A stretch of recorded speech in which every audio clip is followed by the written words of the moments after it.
Good morning. So it is January 13th. It's about 71 degrees right now, and I'm going to start my morning off by working with John, who is the mountain intern. He's in charge of that area, and I'll go with him for most of the morning, and then I'll probably go back and help in the rainforest because they need a lot of help.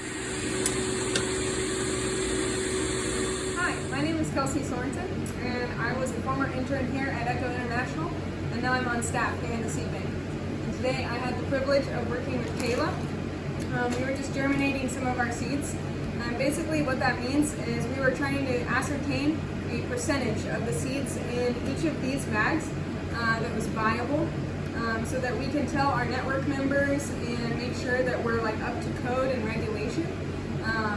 So that we can be absolutely certain that we're sending out the best possible seed that we can send, and we're not sending dead seeds all over the world to our network. Because we just send small trial packets. We really want to make sure that every single seed in there is going to produce a healthy and happy plant that can produce more seeds for our network. So today we were working with some rags. We basically just counted out 20 seeds, and we put them inside of a wet paper towel. And the idea of this is that in 5 to 7 days, we're going to be able to go in and count how many of the seeds actually germinated or sprouted. And that's going to give us an idea of how many of the seeds inside of this bag as a percentage are still alive. And that will just enable us to care for our network well. In this process, we basically do whatever is going to be the most effective way of getting the seeds to germinate. So we try to mimic some natural processes. So today we had a lot of micking, which basically is to mimic natural processes of scarification. So if you have a seed that's going to fall into a bunch of rocks and get sort of scarred up and then germinate better as a result of that, that's kind of what we're trying to mimic here. Some seeds, they need to be soaked for a while. Some seeds, they need to be treated with heat. So whether that be fire or just boiling hot water. And some seeds are just fine just the way that they are, and we can just plant them right away. So we go ahead, we do that, we treat them, and then we put them into these rags, or we put them into a petri dish if they're really small, or sometimes we even plant them out in the greenhouse direct seeded if they're going to take a really long time to grow. And that's pretty much what we do here when we're trying to germinate.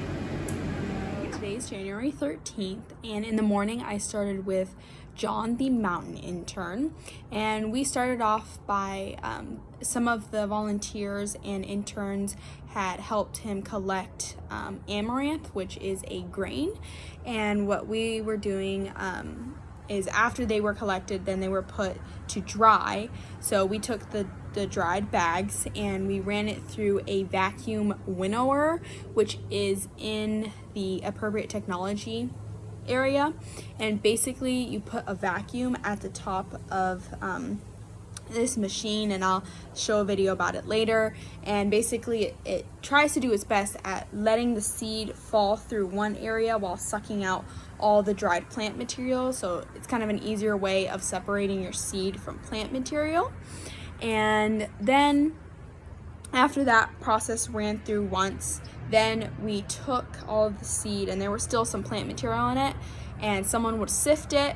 Then we would take the end product and we would run it through the vacuum winnower at least once, maybe twice more, until we got enough seed that didn't have as much contaminated plant particles. And once we did that, it's very interesting because with Amaranth you can make bread. So if you grind it up, you can make bread. And so it's just interesting to see how these interns are thinking, if we were in a developing country, a third world country, and we were going to make, this is our staple, we needed this to survive, they're thinking okay, what's a faster, easier way to do this, and is this actually worth taking the time, or would it be better if I did wheat or grow something else? So it's just interesting to see how the interns are thinking, and I just love being here and learning, the things that they teach me. Then in the afternoon, I went with Kelsey, which she's the agriculture assistant. She's on staff and she works in the seed bank.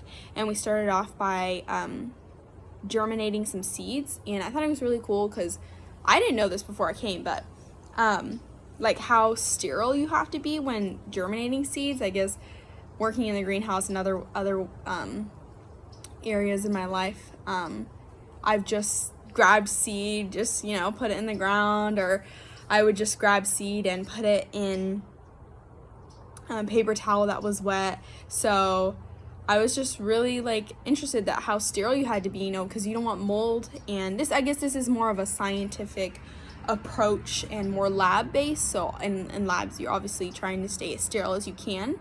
But what's interesting is they had certain seeds that were labeled. So there was one called rag, which just means you take a wet paper towel that you've done maybe like when you were a little kid, and you lay the seeds down, and then you roll them, and then you put them in a Ziploc bag.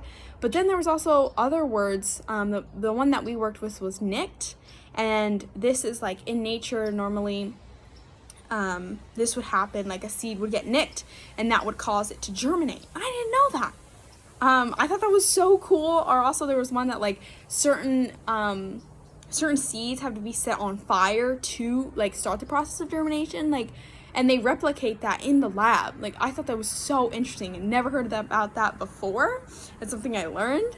Another thing is they do they find percentages. Instead of saying, you know, 7 out of 20 plants germinated, they will do each plant out of 20 is worth 5%, and they'll just be like, oh, let's say 5, that's 20. They'll tell you the percentage of germination instead of saying like 7 out of 20, they'll give you like 25% germinated. So just really interesting. And then at the end of the day, we went and she had already had some plants that were growing, some flowers. So we went ahead and planted those at the ends of the beds. And here in Florida, you have to be very careful of the fire ants because they will get you, and it's not fun and it hurts. So we had these like gloves on that like keep the fire ants from coming in. And yeah, fire ants are not a fun thing, and I've learned about them, but here at Echo, I'm always learning very interesting new ways of what it's like to be a smallholder farmer and like appropriate technologies, and it just amazes me every time.